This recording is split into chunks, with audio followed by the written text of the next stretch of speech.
Well, hello there. It's Michael Johnson.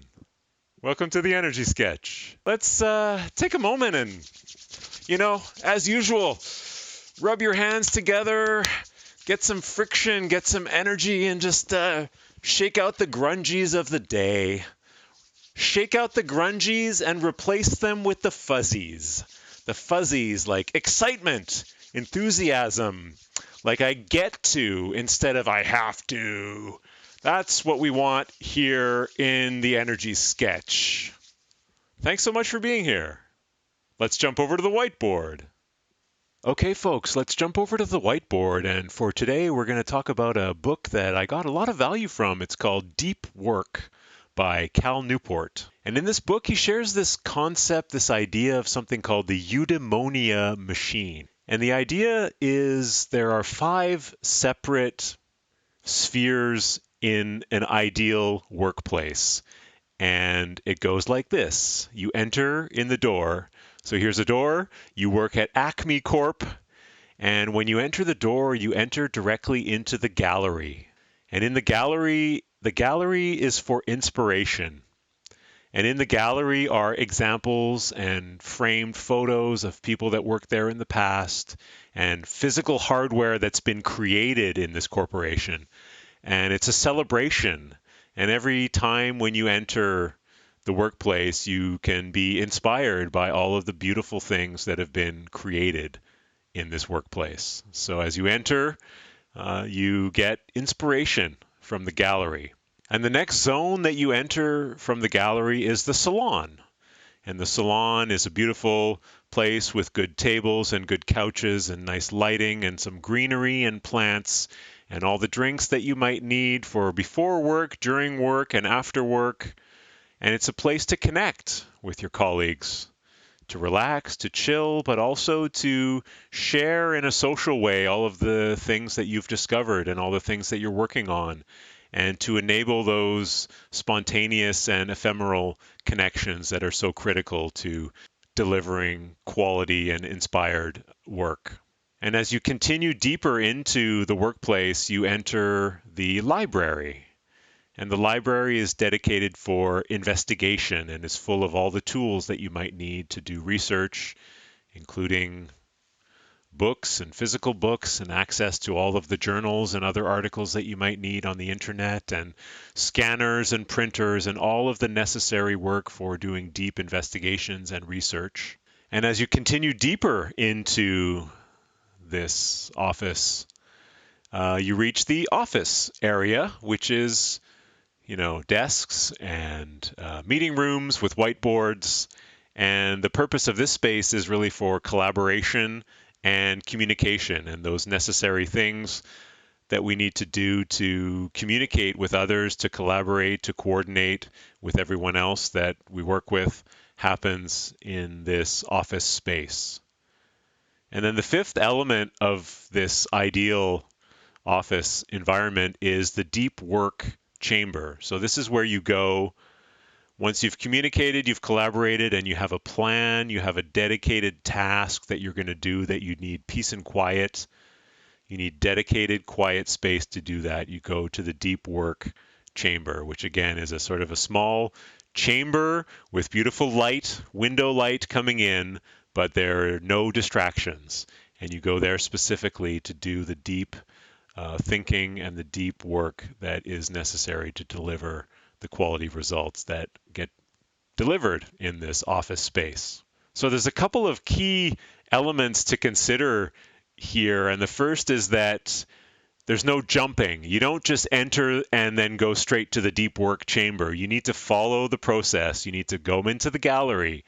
You need to go into the salon and connect with your colleagues and get a coffee, get a tea, get whatever you need.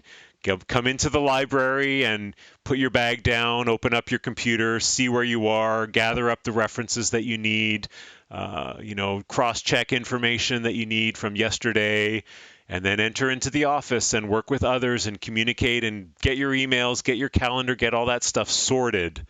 You need to pass through all of those 4 phases before you're ready to enter really into the deep work chamber and do that deep work that really is where you generate the most value.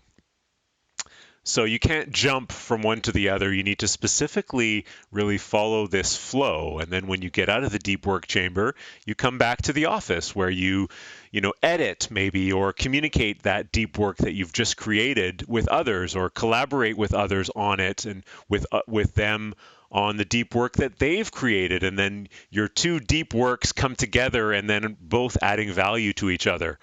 So there's kind of that idea of that you don't get to jump just from the door to the deep work. You need to follow that flow to kind of go down in the layers into the deep work chamber and then come out again from the deep work chamber through those layers back out to the door, back to the street level. And I find it interesting to consider what this means. I mean, you could think of this as a physical layout of an ideal office, and there's lots of blog articles investigating this and several attempts really to make the best office environment possible for deep work and for collaboration.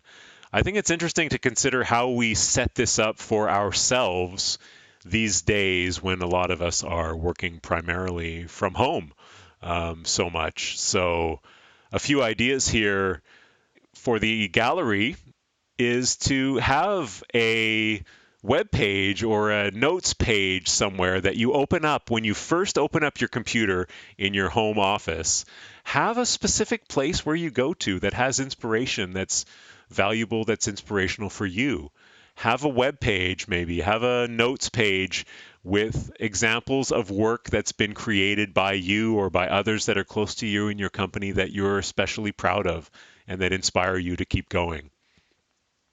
And then for the salon and the office, two elements there are sort of get with your team and organize dedicated times when you can be together in an unstructured way, not just like, okay, we need a meeting from 1 to 3, I don't know, coordinate with your teammates to have dedicated, let's say, office hours where you're just available for collaboration, for chatting, for, talking about different topics or just sharing together. I think we miss a lot of times in the work from home environment these days that spontaneous connection. So an invitation to make yourself available and coordinate with others that I'll be available from this time to this time. Shoot me a message. Let's chat. The more that we can have those unstructured conversations, the more value we can bring to each other's work.